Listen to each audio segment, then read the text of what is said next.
नमस्कार, मैं हूं आपके साथ विभा उपाध्याय और अब देखते हैं खबर 1 मिनट। नौनिहालों की शिक्षा व्यवस्था के लिए सरकार कई वादे करती है, पर अक्सर कुछ तस्वीरें ऐसी आती हैं जो इन दावों की पोल खोलती हैं। कटिहार के एक स्कूल से भी तोड़फोड़ का वीडियो सामने आया है, जहां मध्याह्न भोजन नहीं मिलने से नाराज छात्र छात्राओं ने स्कूल में जमकर तोड़फोड़ की। छात्रों का आरोप है कि उन्हें स्कूल में मध्याह्न का भोजन नहीं मिलता और स्कूल के शिक्षक उनसे मालिश करवाते हैं। मामला बंगाल बॉर्डर से सटे कटिहार के बारसोई प्रखंड का है, जहां उत्क्रमित मध्य विद्यालय बरियौल में आक्रोशित छात्रों ने जमकर बवाल काटा और टीन से बनी विद्यालय की दीवार को भी तोड़ दिया। तस्वीरों में देख सकते हैं किस तरह छात्र स्कूल में हंगामा कर रहे हैं। कहीं बच्चे टीन की बनी बाउंड्री को तोड़ रहे हैं तो कहीं चीखते चिल्लाते नजर आ रहे हैं। वहीं प्रखंड शिक्षा पदाधिकारी मुमताज अहमद ने इस घटना को शर्मनाक बताया है और जांच के बाद दोषियों पर कार्रवाई करने की बात कही है।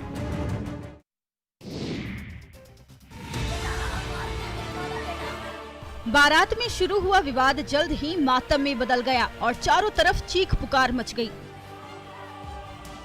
दरअसल वैशाली में बारात के दौरान हुए मारपीट में बच्चे की मौत के बाद लोगों में दहशत का माहौल है। घटना भगवानपुर थाना क्षेत्र के कीरतपुर स्थित राजाराम गांव का है। खबर के मुताबिक विवाद बारात में डांस को लेकर हुआ, जिसके बाद हुए मारपीट में एक पक्ष ने दूसरे पक्ष पर हमला कर दिया, जिसके बाद दूसरे पक्ष के लोगों ने 15 साल के बच्चे की जमकर पिटाई कर दी। घटना के तुरंत बाद परिजनों ने उसे इलाज के लिए अस्पताल में भर्ती कराया, जहां इलाज के दौरान उसकी मौत हो गई। मारपीट में कई लोगों के घायल होने की खबर है। सभी घायलों का इलाज सदर अस्पताल में चल रहा है। पुलिस ने मृतक के शव को कब्जे में लेकर पोस्टमार्टम के लिए भेज दिया है और मामले की जांच में जुट गई है। मारपीट करने वाले आरोपियों की पहचान भी की जा रही है।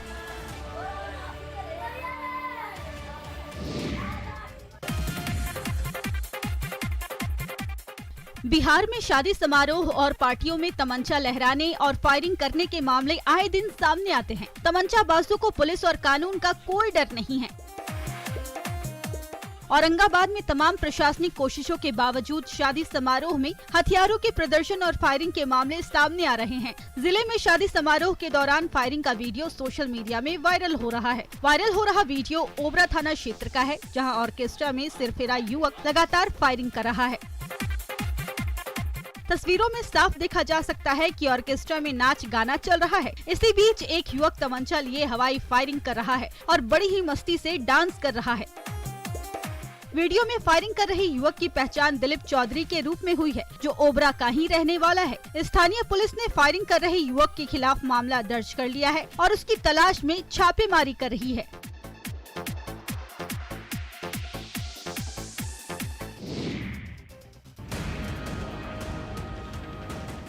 बिहार में पूर्ण शराबबंदी लागू है, पर फिर भी तस्कर अवैध शराब तस्करी से बाज नहीं आ रहे हैं। विभाग भी लगातार माफियाओं पर नकेल कसे हुए है। प्रदेश में तस्कर शराब लाने के लिए कई तरह के हथकंडे अपना रहे हैं। वैशाली में भी पुलिस ने आम के बीच छिपाकर रखे गए 500 कार्टन शराब को जब्त कर लिया है। गंगा ब्रिज थाने की पुलिस ने हिलालपुर गाँव के पास कार्रवाई करते हुए शराब के साथ 2 तस्कर को भी गिरफ्तार किया है। पुलिस और एंटी लिकर टास्क फोर्स ने गुप्त सूचना के आधार पर छापेमारी की है और यूपी नंबर के ट्रक में छिपाई गई शराब को जब्त कर लिया है। जब्त शराब की कीमत 50 लाख से अधिक बताई जा रही है। पुलिस ने आरोपी तस्कर के खिलाफ मामला दर्ज कर लिया है और ट्रक को जब्त कर तस्कर से पूछताछ कर रही है। विभाग का कहना है कि लगातार माफियाओं पर कार्रवाई की जाएगी ताकि अवैध शराब के कारोबार पर लगाम लगाई जा सके।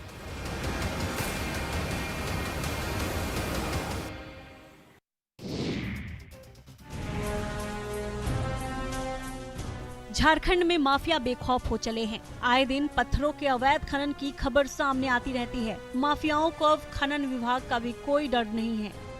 वहीं गिरिडीह में राजधनवार प्रखंड के बालाजोरी में पत्थरों का अवैध उत्खनन लगातार जारी है। इस पर रोक लगाने में खनन विभाग नाकाम दिख रहा है। बालाजोरी में माइनिंग की लीज 1.31 एकड़ में मोहम्मद बिलाल के नाम पर लिया गया है, लेकिन यहां पर माइनिंग लगभग 3 एकड़ में की जा रही है। इतना ही नहीं, ग्रामीणों की रैयती जमीन को भी धीरे धीरे इस माइनिंग में शामिल किया जा रहा है, जिससे लोग नाराज दिख रहे हैं। डीएमओ ने राजधनवार थाना के सीओ को लीज के अनुसार सीमांकन करने का दिशा निर्देश भी दिया है, लेकिन अभी तक कोई कार्रवाई नहीं हो सकी है। आरोप है कि पत्थर माफिया राजनीतिक पहुंच की वजह से मामले को दबा रहे हैं। ऐसे में सरकार को हर दिन लाखों के राजस्व का नुकसान हो रहा है।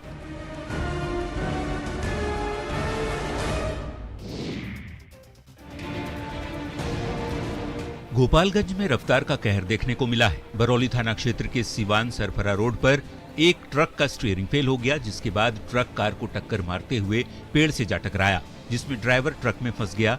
क्रेन और जेसीबी की मदद से ट्रक के केबिन को तोड़ा गया, फिर ड्राइवर को बाहर निकाला गया।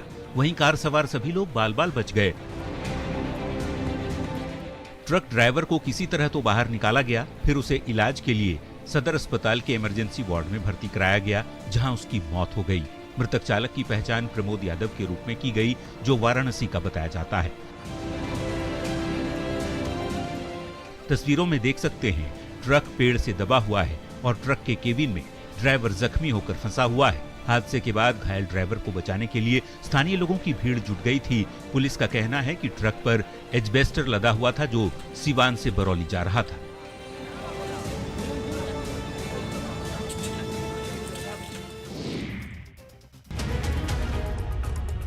देवघर एयरपोर्ट के उद्घाटन को लेकर तैयारियां अंतिम दौर में हैं। 12 जुलाई को पीएम मोदी एयरपोर्ट के उद्घाटन के साथ साथ कई अन्य योजनाओं की भी सौगात देंगे। उद्घाटन से पहले एयरपोर्ट सज धज कर तैयार है। यहां टर्मिनल बिल्डिंग के बगल में उद्घाटन स्थल बनाया गया है, जिसकी तैयारियां भी अंतिम दौर में है।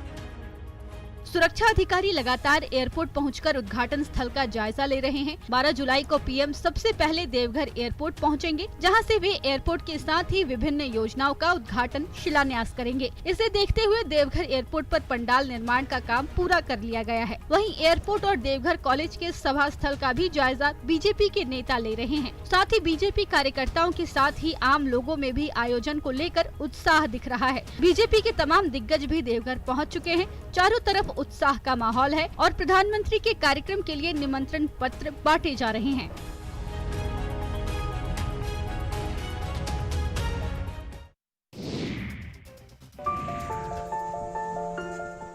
कौन कहता है कि आसमां में छेद नहीं होता, एक पत्थर तो तबीयत से उछालो यारो। इन पंक्तियों को चरितार्थ करते हैं नगर पंचायत क्षेत्र के उरांव टोला के 2 युवक, जिन्होंने गांव के बच्चों को शिक्षित करने और अंधविश्वास के जकड़न से मुक्त कराने का बीड़ा उठाया है। गांव के अधिकांश लोग अंधविश्वास और नशे के शिकार हैं। गरीबी के कारण बच्चों को शिक्षा भी नहीं मिल पा रही है। ऐसे में संतोष उरांव और शनि उरांव गाँव के बच्चों को निःशुल्क शिक्षा देते हैं।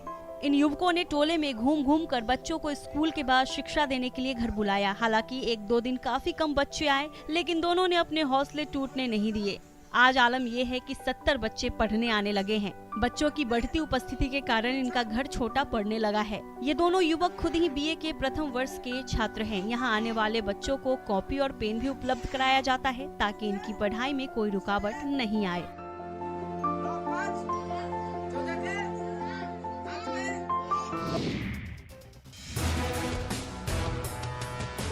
बोकारो स्टील सिटी से भी एयरपोर्ट से उड़ान सेवा शुरू करने की योजना बनाई गई थी, जिसे लेकर 25 अगस्त 2018 में एयरपोर्ट के काम का शिलान्यास भी हुआ और 2019 से उड़ान सेवा शुरू की जानी भी थी, लेकिन ये काम ठंडे बस्ते में चला गया। अब देवघर एयरपोर्ट की शुरुआत का समय नजदीक आने से बोकारो के लोगों को भी एयरपोर्ट का काम पूरा होने और उद्घाटन की उम्मीद जगी है। बोकारो हवाई अड्डे में अगर कार्य की प्रगति की बात करें तो हवाई अड्डे में runway, air traffic control terminal, fire station, boundary wall बनकर तैयार है। हवाई अड्डे के किनारे कई स्लम एरिया और स्लॉटर हाउस भी हैं, जिसे देखते हुए डीजीसीए से लाइसेंस मिलने में मुश्किलें आ सकती हैं। हालांकि यहां सारे सिविल वर्क कंप्लीट हो चुके हैं। अब उम्मीद है जल्द ही यहां से उड़ान सेवा भी शुरू करने की मंजूरी मिल सकेगी। स्थानीय लोगों की भी मांग है कि देवघर के बाद अब हवाई सेवा यहां से भी शुरू की जाए।